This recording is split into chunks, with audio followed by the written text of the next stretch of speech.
Now this is a big pipeline, isn't it? This is going to move hundreds of thousands of barrels of oil every day. It goes through wetlands, goes through forested areas.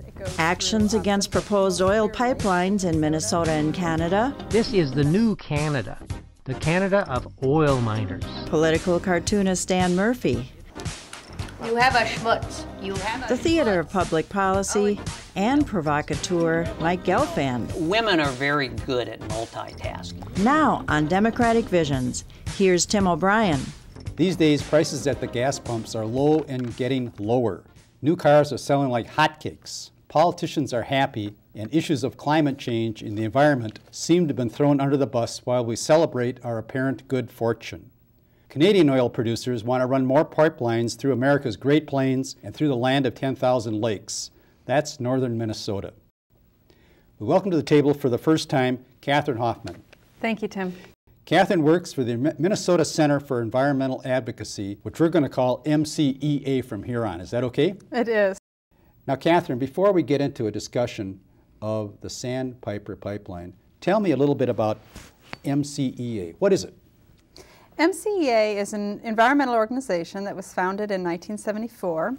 The idea behind MCEA is that we can work within all three branches of government. Our lobbyists can work up at the legislature to protect and improve environmental laws. Our policy experts and scientists can work with the administration to improve permitting and rulemaking. And then our lawyers, if necessary, can bring disputes to the courts if we believe that the federal or state government are not enforcing environmental laws the way that they should be. Now, Catherine, the so-called Sandpiper pipeline is presently before the Minnesota Public Utilities Commission. And in mid-December, the MCEA and the Friends of the Headwaters jointly filed an action asking Ramsey County District Court to order a full environmental impact statement, an EIS, for a proposed new oil pipeline between North Dakota and Superior, Wisconsin. Tell our viewers, what are we talking about up there? What is the Sandpiper pipeline? Yes, so this is a pipeline proposed by a Canadian company called Enbridge. And Enbridge already has an enormous network of oil pipelines across the United States, shipping oil from a variety of sources to a variety of refineries, both in the Midwest and down in the Gulf area. The Sandpiper pipeline, if built, would cross from North Dakota through a little community called Clear Brook, which already has quite a bit of oil flowing through it, and then dip south and go directly across to Superior, Wisconsin. It's a 600-mile pipeline. About 300 miles of it would run through Minnesota. What's their track record been over the years as far as safety? Well, there are certainly some concerns with Enbridge's safety record. Most notably and most recently, in 2010, there was a spill near Marshall, Michigan, into the Kalamazoo River. This was from an Enbridge pipeline that was transporting oil from the Alberta tar sands in Canada. Initially, Enbridge didn't realize that it had happened, and ultimately over 800,000 gallons of oil spilled into the Kalamazoo River, traveled almost 40 miles downstream, and now, 4 years later, it still has not been cleaned up. In fact, there are areas that will probably never be cleaned up because it's very difficult to clean up oil spills. A group called the Polaris Institute estimated that between 1999 and 2010, Enbridge had over 800 spills on its system. And right now, the application, the permitting process is vested with the Public Utilities Commission in Minnesota? That's correct. The Public Utilities Commission is charged with overseeing the construction of large energy facilities such as pipelines, energy plants, even solar, things like that. Can you be a little more specific as to just where this project is with the PUC? Yes. So Enbridge filed its application to build this pipeline in 2013. And in mid-2014, the Public Utilities Commission referred the matter to a judge, an administrative law judge. Okay. And this is fairly common procedure for a project of this size. And for what purpose was it referred? Well, there's some fact-finding involved. The Enbridge has to obtain two permits from the Public Utilities Commission. One is called the Certificate of Need. You have to show that you need to build this pipeline, that there's demand for it. And the second is called the Route Permit. You show that the specific route is the best route available. But something unusual happened in this proceedings. The Friends of the Headwaters is a citizen organization that was formed specifically around this pipeline and their concerns about the impact that it might have on Hubbard County. And they joined the Public Utilities Commission proceedings, and they proposed several alternative routes. This is very unusual. Most of the time the company proposes a route and then it moves forward. And so the Public Utilities Commission was faced with this challenge of looking at different possible locations for the pipeline. And they decided that this decision about the location of the pipeline should be part of the Certificate of Need proceedings. In other words, can the company show that the pipeline they need has to be in the location that they want it, or can it be in some other location? And so they took the Certificate of Need proceedings and they separated it from the route permit proceedings. So the Certificate of Need deals with these various locations, which they're referring to as system alternatives. Is it going to run through northern Minnesota? Will it run through the Twin Cities? Will it run through southern Minnesota? That's the discussion that's on the table right now.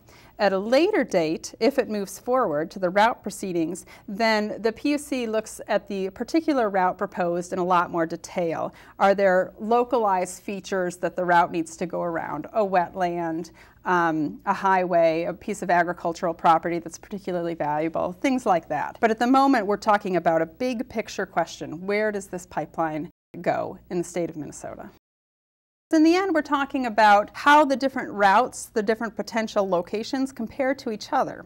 Mm-hmm. So the fact that Enbridge's proposal is 75% existing corridor is only important when you look at the other proposals, some of which are 100% existing corridor. So that 25% is the difference between Enbridge's proposal and many of the other proposals. It goes through wetlands, goes through forested areas, it goes through some of the most clear lakes in Minnesota, it goes through some very susceptible groundwater aquifers, susceptible to groundwater contamination, according to the DNR. It goes through wild rice lakes. So all of these are resources that we value as a state, and we need to ask the question, is this the best place for this pipeline? Now, I've read that one of the objections to the proposed route that Enbridge is promoting is that it gets into areas that aren't even accessible in the unfortunate event of a calamity occurring in the pipeline where there's a breakage and there'd be a need to repair the pipeline. Am I correct in that recollection? That's correct, Tim. In fact, this is an issue that the Pollution Control Agency raised.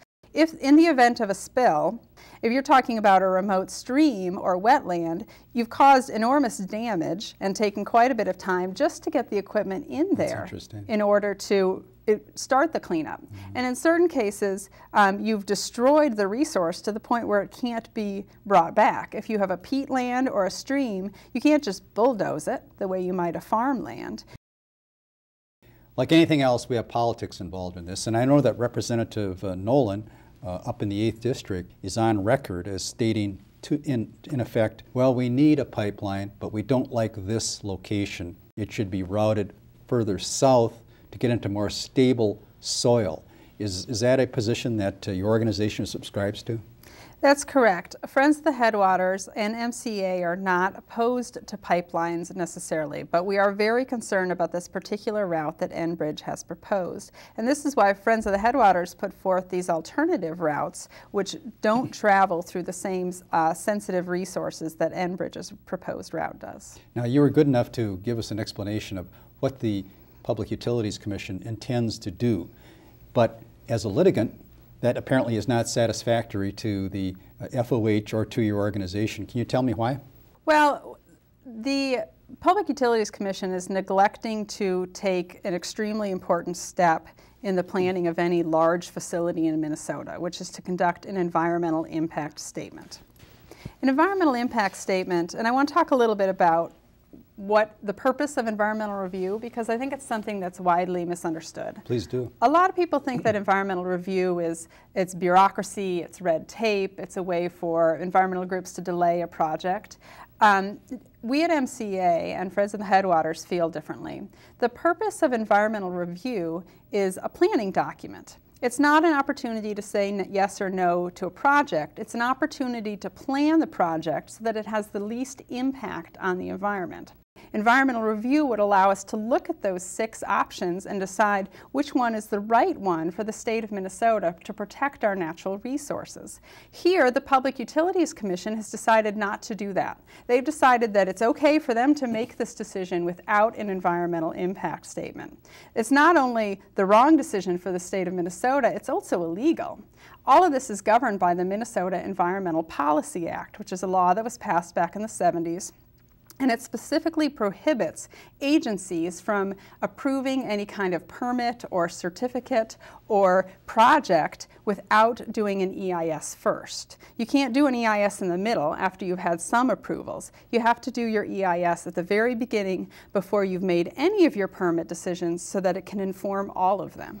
Now I assume to do an EIS would be quite time-consuming. A good environmental impact statement would probably take 9 to 12 months to complete. There are various stages. There are opportunities for public input, which are a very important part of the process, and it does take time. But it's important to note that the Public Utilities Commission has already set up a system for this particular pipeline that will take time. They've taken the 2 permits, the Certificate of Need permit and the route permit, they've split them into 2 proceedings. The route permit comes second, and that has no schedule at all, and it will not be set for any kind of schedule until after the Certificate of Need decision has been made. So if the state of Minnesota, which we should do, is taking the time to make the right decision about this pipeline, then we ought to do it right so that we can make a fully informed decision. Now this is a big pipeline, isn't it? This is going to move hundreds of thousands of barrels of oil every day?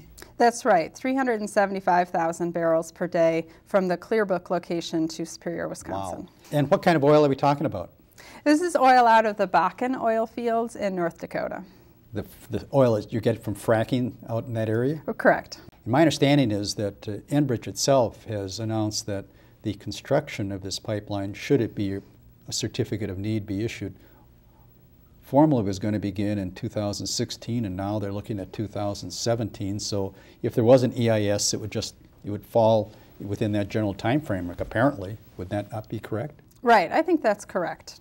So did you go to the Public Utilities Commission and say, hey, how about an EIS? Do you want to do that? Did you give an opportunity to adopt your recommendation? We did. We did ask for an environmental impact statement. The Public Utilities Commission did not agree. They instead ordered the Department of Commerce to do a much more abbreviated document that would compare the various routes. They hired a consulting firm called HDR, and HDR looked at the 6 routes and they generated a list of resources that are located near each of those 6 routes. How many wetlands, how many streams, how many rivers, how many groundwater aquifers, etc. The problem is that there's no analysis. There's no discussion of what the potential impacts of pipelines are. There's no even analysis, no weighted analysis, nothing right. that you reach a logical conclusion from? Right, exactly. There's nothing that helps the decision maker evaluate these criteria. So for instance, some of the routes are near more wetlands than others, but all wetlands are not created the same. For instance, some wetlands, like a peatland, might be much more difficult to clean or access if there was a spill in that area. An environmental impact statement, in contrast, would have to describe all of the risks of the project, compare the risks from each route specifically. It would have to make some recommendations about which route is environmentally preferable. It would have to describe mitigation measures, which are steps the company could take to try to decrease risk for each of those routes. And all of this would take place within a public process. I assume that when you state that position to Judge Merriam over in St. Paul, she'll be probably write you an order right there. Is that how this is going to go? Well, we hope so, Tim. The CEO and company of Enbridge lied for weeks about the more dangerous... The proceedings at the Public Utilities Commission are going ahead quickly, and we believe that they're doing so in violation of NEPA. Our crossings are blocked for anywhere from 8 to 15 minutes. There are public hearings. There are 5 of them scheduled, and they're all over the state in mid-January. What is the purpose of those public hearings? The purpose of those public hearings is for the administrative law judge, who's overseeing the public utilities proceedings, to hear input from the public. Anybody from the public can show up. They can provide their comments directly to the administrative law judge, and it's common for any expert witnesses in the matter to be present at some or all of the public hearings as well, so that they can respond if the public has questions. Well, good luck in the lawsuit. Well, thank you very much. Thanks for coming over. Enbridge has also had a difficult time getting provincial approvals for another pipeline. This one runs from Alberta to British Columbia, and it'll carry tar sand oil. Vancouver-based political cartoonist Dan Murphy began making animations about the time he and his newspaper parted ways. The scuttlebutt is that Murphy had upset Enbridge, an advertiser. Lamar, a Dan Murphy character, sees opportunity in sexing up Canada's untamed wilderness image by putting a positive spin on oil mining and transport. Now, Lamar is a concept guy. Minnesota pipeline protesters and supporters ought to take note. Hi, my name is Lamar, and I'm a designer. My two great passions are design and Canada. And I wanted to combine these two passions, so I asked myself, what does Canada need design-wise? When people come to visit Canada, what they go home with Mountie souvenirs and maple syrup in fanciful containers and snow. But this is not your grandpa's Canada. This isn't just a place full of polar bears anymore. In fact, soon not a place of polar bears at all, maybe. This is the new Canada, the Canada of oil miners, where the government says, get back, stand back, you caribou, stand back, nature. We're mining oil here. So what Canada needs is a new kind of souvenir that celebrates that reflects the abundance of our oil sands in a positive way, so that tourists can go home and say, whoa, they're mining oil there. So what I designed for this is it's like your traditional what is called a snow globe, but what we'll have under the glass here is a sculpture of one of the architects of the new Canada, such as the Prime Minister Harper or the Environment Minister Peter Kent. And instead of snow inside, we'll have, in the larger ones maybe a pint, in the smaller ones a cup and a half of actual tar sands from Alberta. Black gold. The blood in the veins for the new Canada. I don't like the term tar sands. I prefer oil sands, what you call your bitumen, which is oil mixed with sand to the consistency of tar. Anyway, a serious souvenir, a real keepsake of the new Canada. Here is a smaller bitumen globe, this one with a Canadian goose. This is a medium-sized one with Natural Resource Minister Joe Oliver inside. Or a statue of Joe Oliver inside, a facsimile. Oops. Okay, that won't happen. This is a prototype. That won't happen. So what I want to do is get these out to all tourist stands and shops in Canadian airports and in Niagara Falls and all the tourist hubs, Toronto, Vancouver, Banff, Toronto, Moncton, and that's where I need your help. If you send $1, $5, that would be nice. I would be grateful. But you'll have to take my word for it. I won't be sending out thank yous for $1, $5. I mean, I'm busy here. And actually, instead of a whole lot of little donations, which I'll take, that's fine, what I'm going for is a few big donations. So next up, from the $1 and $5 donation range, we have the $400,000 range. I'm thinking if you're an Alberta Oil Company executive and an environment minister, this might appeal to you. And for that, you will get a personally signed thank you.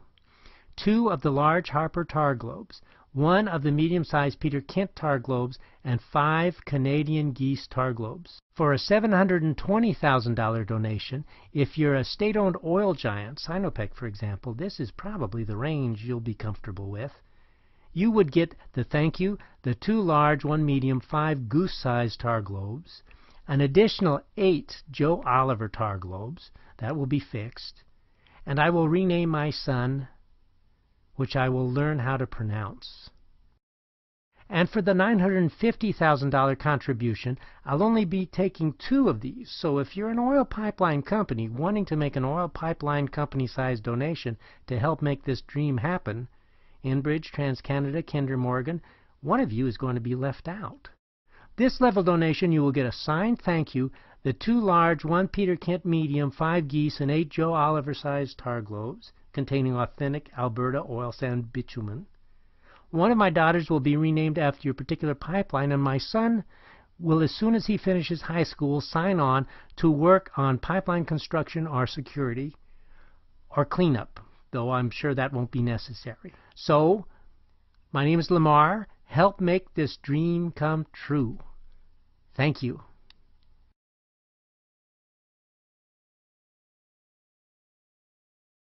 That will be fixed. Coming up, producer Jeff Strait has a discussion with a Minnesota grandmother and her grandson about the generation gap. They're waiting in the green room right now.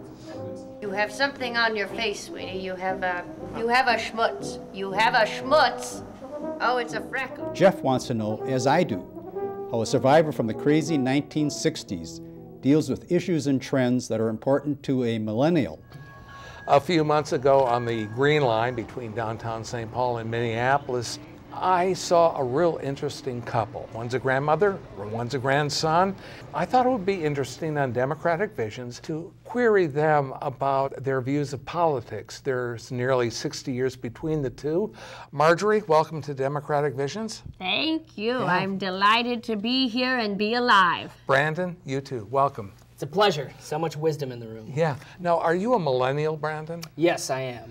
Marjorie, you were born during the FDR administration. Oh, yes, yes. Yeah. You went through the 60s, didn't you? Oh, I lived and remembered all of it. Civil rights, women's rights. There were many marches that I was a part of, but now I try and focus on the things that I do feel most compelled and drawn to be a part of, and most of them involve trying to set Brandon up on a date. I do believe that it's important for a man as handsome as my grandson here to have a nice little girlfriend, and I recall that you agreed not to talk about his social life or I love life. forgot. Yeah. I did agree, and I forgot.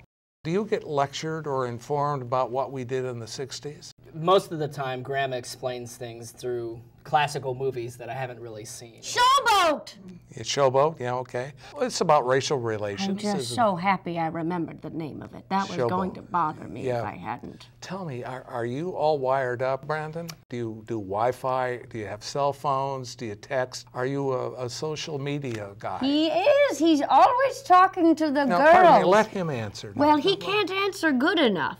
Oh, no, I'm sure. Come on. No, are you? Yeah. I mean, I have a cell phone. I text. I use all the different apps. And are you on Facebook? Yes. Yeah. How many friends do you have? 125 million. Oh, really? The limit is 5,000.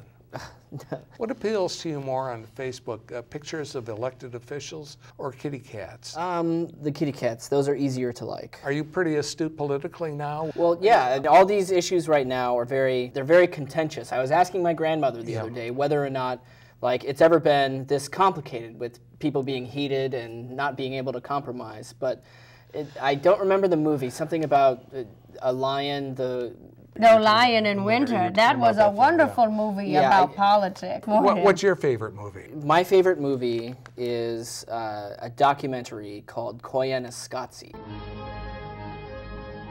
It's wonderful. There's no dialogue and there's no characters in the movie. And there's this beautiful minimalist soundtrack by Philip Glass. And, I think that's what politics is like in Minnesota. It's slow moving, but still kind of steady.